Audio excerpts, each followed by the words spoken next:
Hello and welcome back to coverage of Grand Prix San Antonio here from San Antonio, Texas.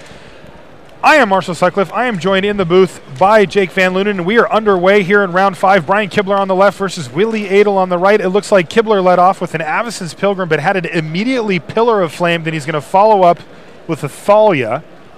Willie looks like he might be playing Jund here. Hey, I definitely approve. This is a deck that Jake likes quite a bit, and so far it looks very Jundy based on his mana base, and he's going to have a Knight of Infamy, which is going to do an admirable job of blocking and attacking whatever Willie decides he wants to do. Looks like Kibler's followed up with Mayor of Averbrook. Yeah, and that's pretty good. Now, Willie here, if he has a Bonfire in his hand, he can Bonfire for 1 through that Thalia and get a 2 for 1 here. Oh, man. He's going to name Human. And are we going to see a maybe Vampire. Huntmaster of the Fells here? All right, we just got deck lists here in the booth, so we get a chance to take a look. Flames of the Firebrand, able to kill that Mayor of Averbrook, the Thalia, and deal 1 damage to Brian Kibler. Oh my goodness, what a Coming beating. in for 3. And he even gets to... and he chose Zombie. Ooh, wow, I'm a big fan of Willie Adel's deck. New tech. I like it. Player chose Zombie. Rashad Miller working his magic from the sidelines there. Oh, so this deck is awesome. I'm going to play Willie Adel's deck. Yeah. So does this do the things that you were wanting to do? It does everything I want to do and more. It's much more aggressive, and it still has an endgame plan that's just as powerful. I don't want to give up everything all of the tricks that are in Willie's deck, but yep, there's a Hell Rider. Whoa. So wow, this deck looks sweet. Yeah, Willie there attacking with just the Knight of Infamy. He's playing around Brian Kibler's Restoration Angel. Doesn't want to attack with that Hell Rider into the Restoration Angel because then it just gets blocked, and it really only dealt 2 damage for 4 mana. Not the kind of value you want to be getting out of that card by just attacking with the Knight. It has Pro White, so it's going to get in for 4 damage. Puts a lot of pressure on Brian, and now Brian can't attack with this Angel. So he's playing offense and defense really well by playing that Hell Rider and not attacking with it.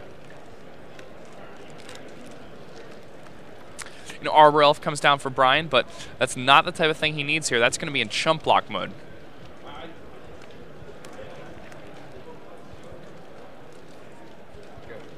On paper, this matchup looks really bad for Brian Kibler. Terrible. It looks like Willie has answers to anything that Brian's going to be able to do. Willie has tons of spot removal. His creatures are all well positioned. He has tons of 3 toughness creatures, which is huge against these green-white decks.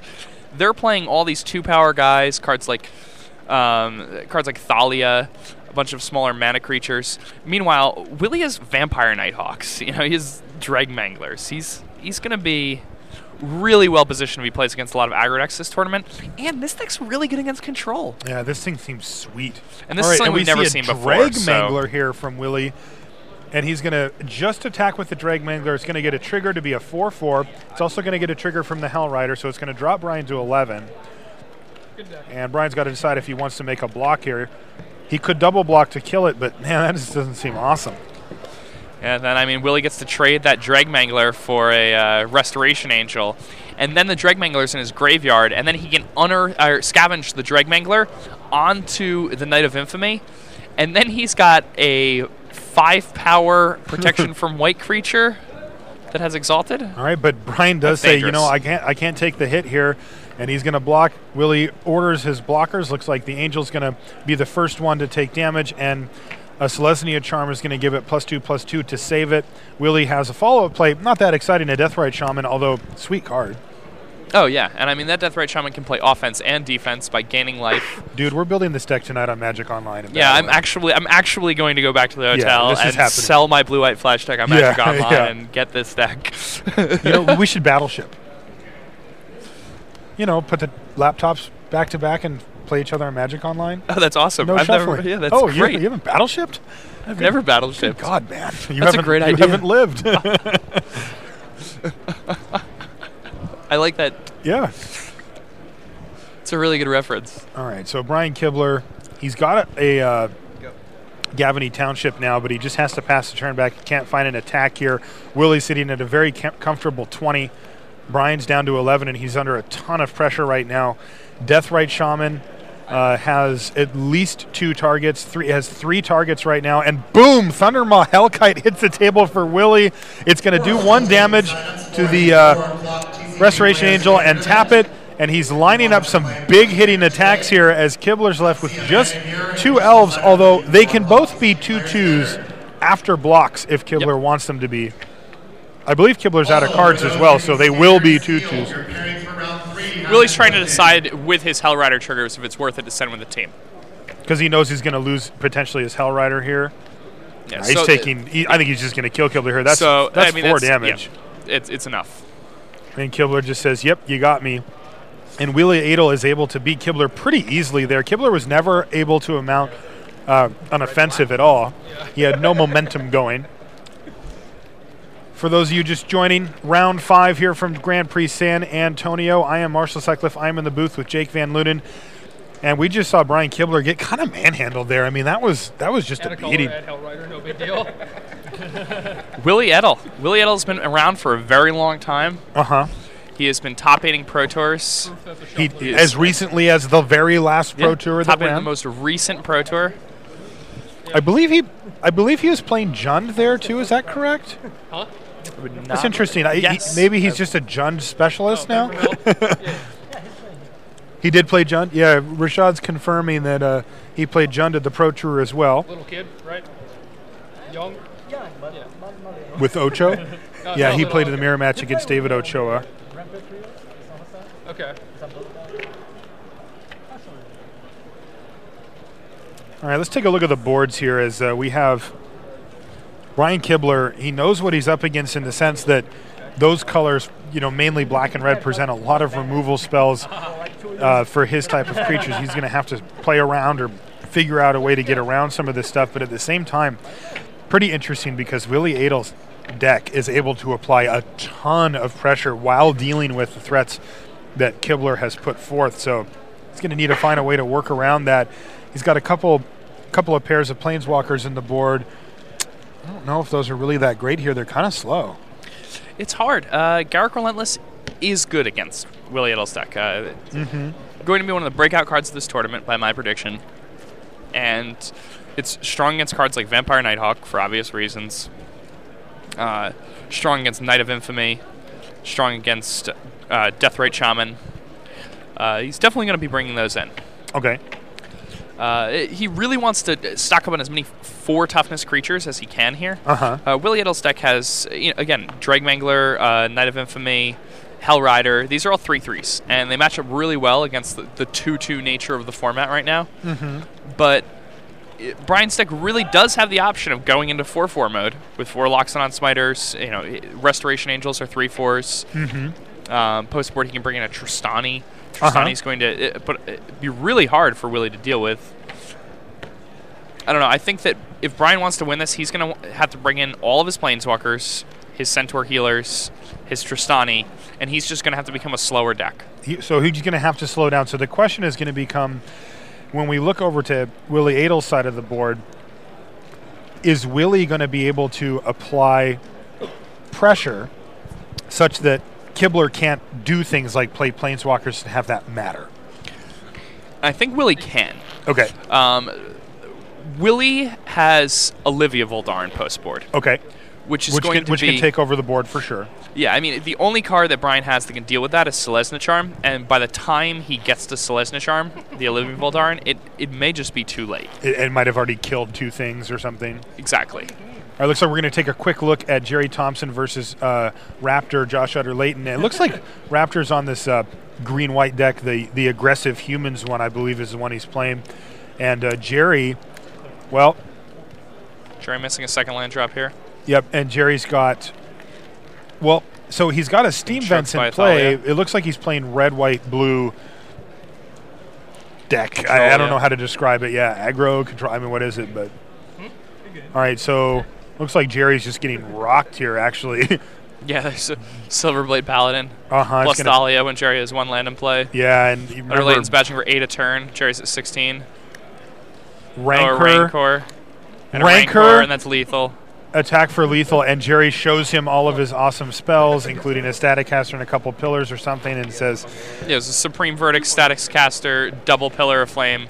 When Utter Layton's board, it's just, one top of his Thalia, yeah. So, right there, it looks like Jerry stumbled a little too much, and, hey, Rakdos' return. I do like that card. That card is sweet. Mythic Rare card number 188. Thanks, Rashad.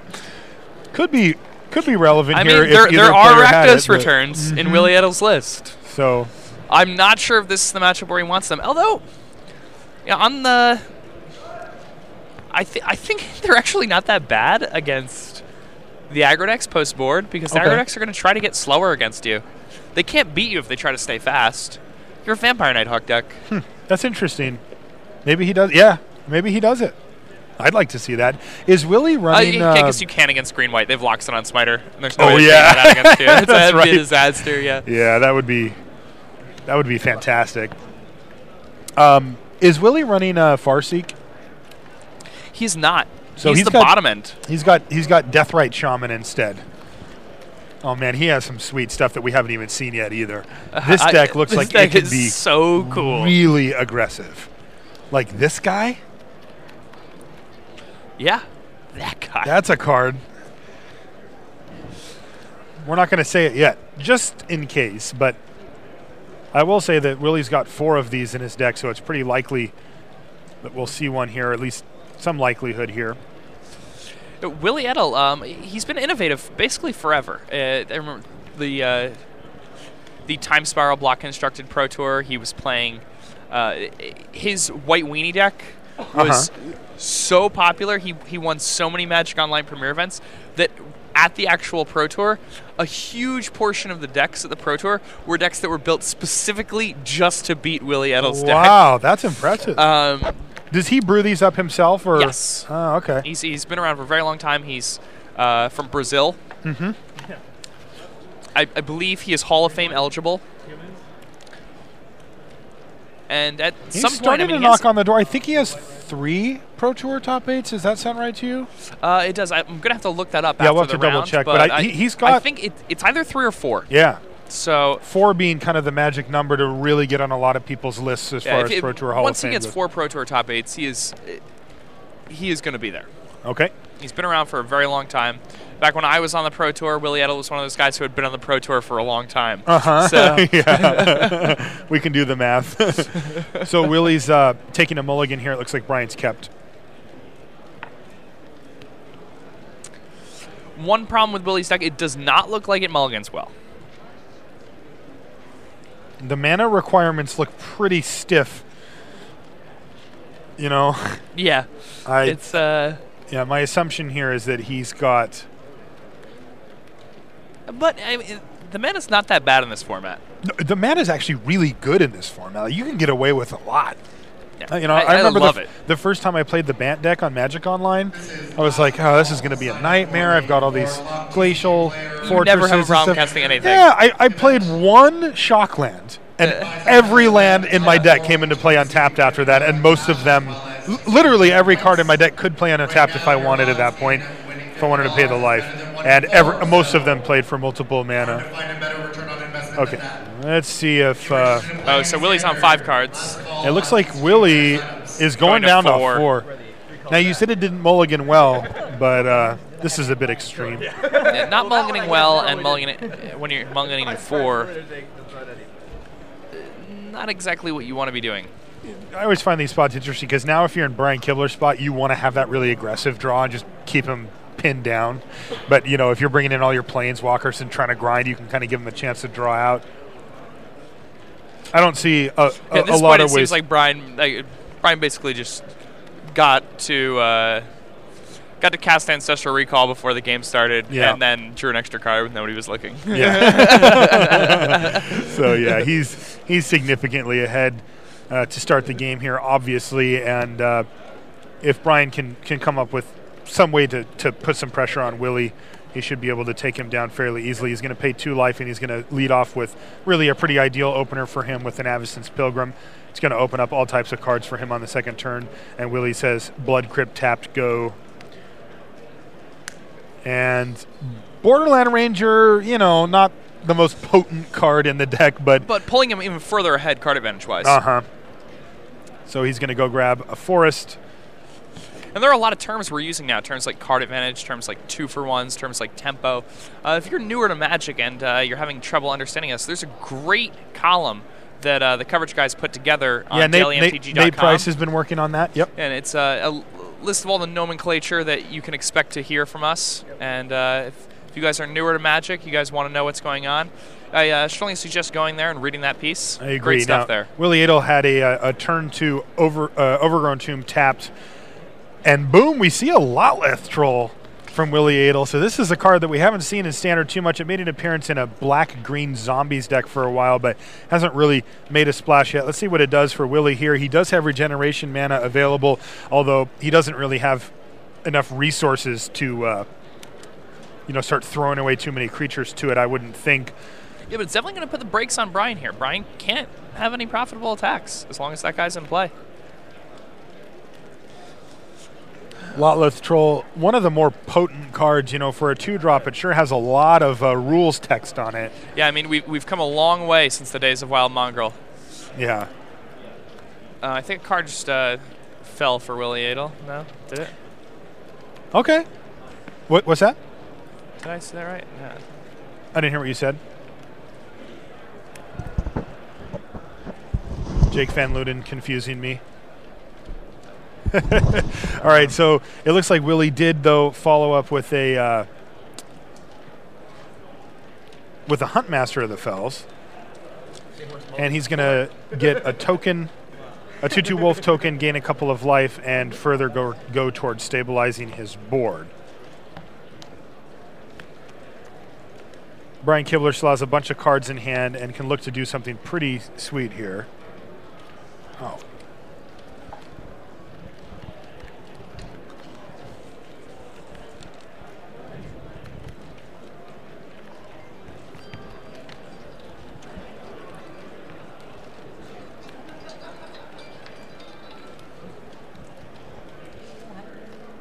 Brian Kibler is surveying the scene here. He's facing down a 2/2 Huntmaster, a 2/2 Wolf token, and a 2/1 Lotleth Troll. No regeneration mana currently available for the Lotleth Troll, so Brian has got to decide what he wants to do for attacks. On end step there, he flashed in a Restoration Angel, further bolstering his position. He's got quite a board presence here, and he is, in fact, going to just ship the entire team in there. Yeah, it looks like he's got to have something like a Selesnya Charm in hand. Going to be pumping up one of these creatures. And Willie Adel just blocks with the Wolf token, and in fact, he does have Selesnya Charm, and he uses it, so he's going to take 2, 3, 4, 5, 6, 7 damage here. Willie Adel's going to drop down to 12. And Kibler ships the turn back after playing a tapped Temple Garden. So let's see what Willie has. How many cards does he have in his hand here? 2. Although I didn't see that other one before. It looks like maybe even 3 cards in hand.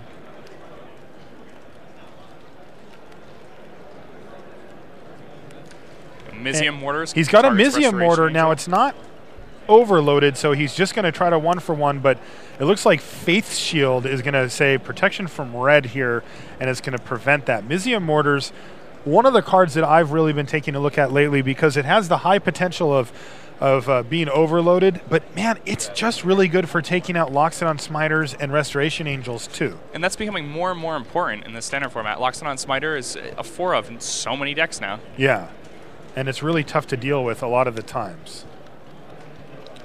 Justin Glesson to the stage, please. Justin Glesson to the stage, please.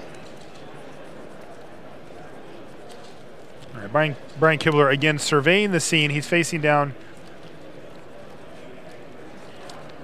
just the Huntmaster of the Fells and the Lotleth Troll, and it looks like he's just lining up to attack with only the Restoration Angel, and that's in fact what he's done.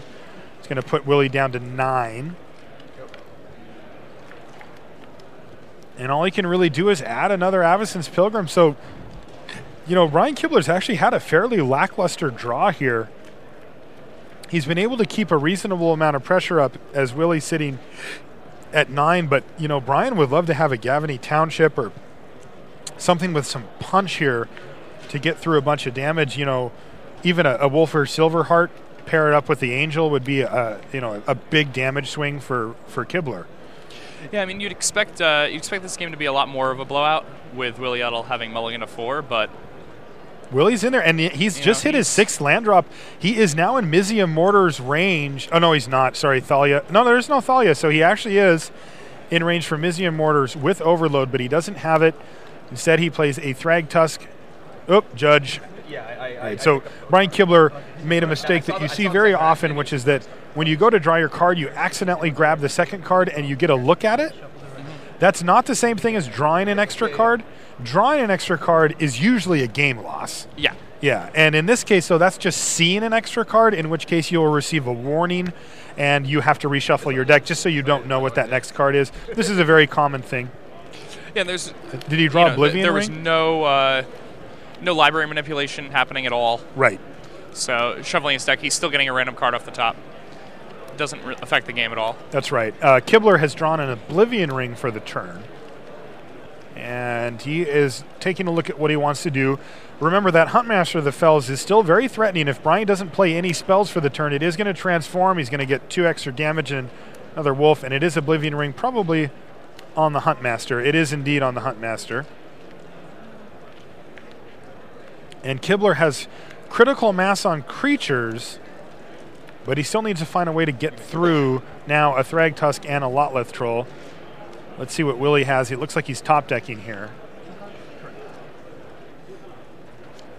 Man, a Mizzium Mortars here. Would that kill every creature Kibler has? Yes. Oh, geez. It is Mizzium Mortars, and he has overloaded it. And this could be it. Willie Edel on the mulligan to 4. And sure enough, Kibler puts all 5 creatures on his board into the bin, and he sends in with just the Thragtusk. Now, Willie left back the Lotleth Troll there? That's interesting. Playing around Celestia Charm. Oh, okay. Yeah. Makes sense. Yeah, he doesn't have mana to regenerate it. Yep. Knows it has a lot of value. Brian does have 2 lands untapped. So, conservative play by Willie, but not inappropriate. And now Kibler has to rebuild his board after Mizzium Mortars with Overload completely wiped it. Now, I think he's got a Garruk Relentless. All right, now this time it actually is a Garruk Relentless. Last time I saw something else. And it comes down at 3. He can use it right now to take out that Lotleth Troll while regeneration is not available. But then he's going to take 5 from the Thragtusk, or Garruk will take 5 from the Thragtusk. But either way. Yeah, I mean, Willie would almost certainly kill the Garruk there. Yeah. But, I mean, even then, the Garruk, not the worst card, deals with Lotleth Troll right now and essentially gains him 5 life.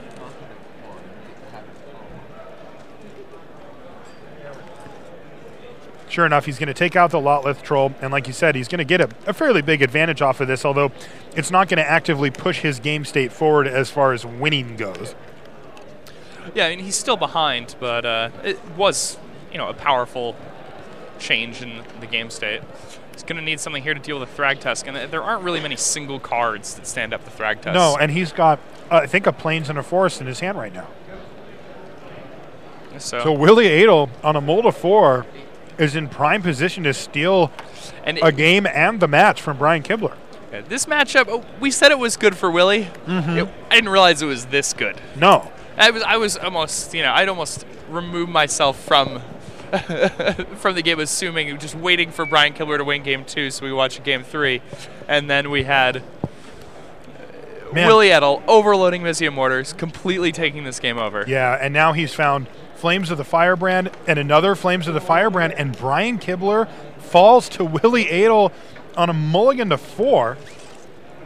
It's pretty impressive. That was impressive. He was able to stabilize the board, and Kibler could just not find any of his power spells. He had 5 creatures on the battlefield, but all of them were like mana elves. The best thing